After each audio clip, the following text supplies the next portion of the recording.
Hello, എല്ലാവർക്കും പുതിയൊരു വീഡിയോയിലേക്ക് സ്വാഗതം. ഇത് ഞങ്ങൾ യൂട്യൂബ് ചാനൽ തുടങ്ങിയപ്പോഴത്തേന് ആദ്യമായിട്ട് എടുത്തൊരു ലോങ് വീഡിയോ ആണ്. പിന്നെ അത് എടുത്ത് നോക്കിയപ്പോഴത്തേനാണ് കാണുന്നത് ആ വീഡിയോയ്ക്കകത്ത് ഒട്ടും സൗണ്ടില്ല, ഒന്നും കേൾക്കാൻ പറ്റത്തില്ലായിരുന്നു. പിന്നെ അത് യൂട്യൂബിനകത്ത് ഇടണ്ടെന്നൊക്കെ പറഞ്ഞുകൊണ്ട് ഇങ്ങനെ വെച്ചുകൊണ്ടിരിക്കുകയായിരുന്നു. എന്നാൽ പിന്നെ ഒരു വോയിസ് ഓവർ കൊടുത്തൊന്ന് ഇട്ടേക്കാന്നോർത്ത് അങ്ങനെ എടുത്തതാണ്. നമ്മൾ ഉണ്ടാക്കുന്ന ഒരു ഫ്രൈഡ് റൈസാണ്.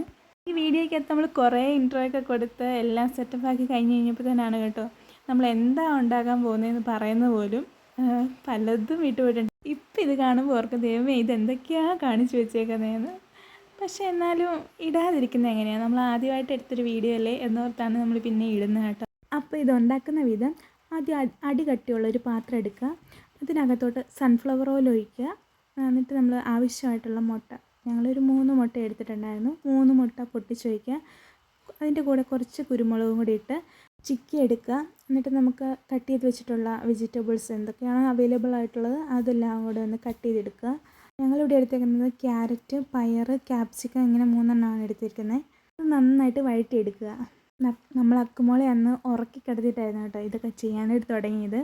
അപ്പോൾ അതിൻ്റെ ഇടയ്ക്ക് അക്കു എണീറ്റു. പിന്നെ നമ്മൾ അവളെ കുറച്ച് നേരം എടുത്തുകൊണ്ട് നിന്നു. ഇപ്പം നമ്മൾ ഒഴിക്കുന്നത് സോയാ സോസ്, അതുപോലെ തന്നെ ടൊമാറ്റോ സോസ്, ചില്ലി സോസ്, അങ്ങനെ ഈ 3 സോസ് ഓരോ സ്പൂൺ വെച്ച് നമ്മൾ ഒഴിക്കുകയാണ്. എന്നിട്ട് ഒന്നും കൂടി നന്നായിട്ടൊന്ന് വഴറ്റിയെടുത്തു. അപ്പം നിങ്ങൾ ഈ വീഡിയോ കണ്ടുകൊണ്ടിരിക്കുമ്പോഴത്തേന് ഈ വീഡിയോ ഇഷ്ടപ്പെട്ട് കഴിഞ്ഞാൽ ലൈക്കും ഷെയറും സബ്സ്ക്രൈബൊക്കെ ചെയ്യാനായിട്ട് മറക്കരുത്. അങ്ങനെ വഴറ്റിയെടുത്ത് കഴിഞ്ഞപ്പോഴത്തേനും നമ്മൾ മാറ്റി വെച്ചിരുന്ന മുട്ട, ചിക്കി വെച്ചിരുന്ന മുട്ട അതിനകത്തോട്ടിട്ട് ഒന്നും കൂടി ഒന്ന് മിക്സാക്കി എടുത്തു. കൂടാതെ നമ്മൾ സെപ്പറേറ്റായിട്ട് കുറച്ച് ചിക്കൻ വാങ്ങിച്ച് ചെറുതായിട്ട് ഞുറുക്കിയെടുത്ത് അതിനകത്ത് കുറച്ച് മഞ്ഞൾപ്പൊടിയൊക്കെ ഇട്ട് നമ്മളൊന്ന് ഉപ്പും ഇട്ട് ഒന്ന് വേവിച്ചെടുത്തിട്ടുണ്ടായിരുന്നു കുക്കറിൽ. അതും കൂടെ ഇതിനകത്തോട്ട് മിക്സ് ചെയ്തിട്ട് നമ്മൾ വേവിച്ച് വെച്ചേക്കുന്ന റൈസ് അതിനകത്തോട്ട് ഇട്ട് കൊടുത്തു. കുറച്ച് റൈസ് നമ്മൾ അതിനകത്തോട്ട് ഇട്ട് മിക്സ് ചെയ്തെടുക്കുകയാണ് ചെയ്തത്.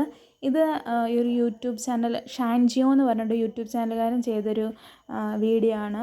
അപ്പോൾ അത് നമ്മൾ കണ്ട് പഠിച്ചിട്ട് ചെയ്തതാണ്. അപ്പം ചെയ്ത് തീരാറായപ്പോഴത്തേനും മമ്മി വന്നു. മമ്മീനെ ഞങ്ങൾ 1 മണിക്കൂറത്തേക്ക് അടുക്കളയിൽ നിന്ന് മാറ്റിയതാണ് കേട്ടോ. എന്നിട്ട് ഞങ്ങൾ എല്ലാവരും കൂടെ അടുക്കളയിൽ കയറി ഇരുന്ന് ഉണ്ടാക്കിയതാണ് ഈ ഫ്രൈഡ് റൈസ്. അങ്ങനെ എല്ലാവർക്കും ടേസ്റ്റ് ചെയ്യാൻ കൊടുത്തു കേട്ടോ. അപ്പോൾ എല്ലാവരും കൊള്ളാമെന്നൊക്കെയാണ് പറഞ്ഞത്.